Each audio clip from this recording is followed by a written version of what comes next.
শিবিরের অনেক বড় ভূমিকা ছিল আমাদের এখানে, আমাদের আন্দোলনের ভিতর শিবিরের অনেক বড় উদ্যোগটা ছিল স্টুডেন্টের, বাট শিবিরের ভূমিকা ছিল অনেক, জামাতের ভূমিকা অনেক। এই অভ্যুত্থানের রাজপথে থাকা, পরামর্শ দেওয়া, গুরুত্বপূর্ণ পদক্ষেপে সহযোদ্ধার মতো ভূমিকায় থাকার কাজগুলো করেছিল বাংলাদেশ ইসলামী ছাত্র শিবির। আওয়ামী লীগ যে দোষে সর্বহারা হয়েছে সরকার পতনের পর, বিএনপি কিন্তু ওই দোষী করছে।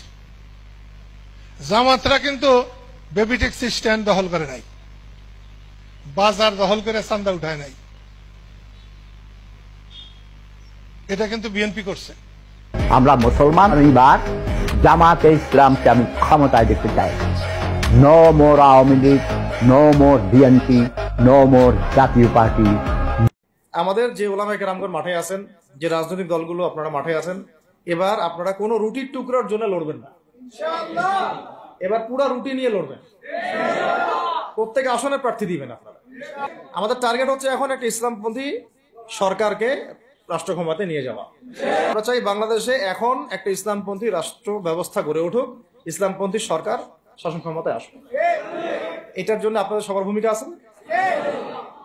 কেউ কথা দিয়ে ভূমিকা রাখবেন, কেউ লিখবেন, কেউ বলবেন, কেউ যেভাবে হোক আপনাকে ভূমিকা তো রাখতেই হবে।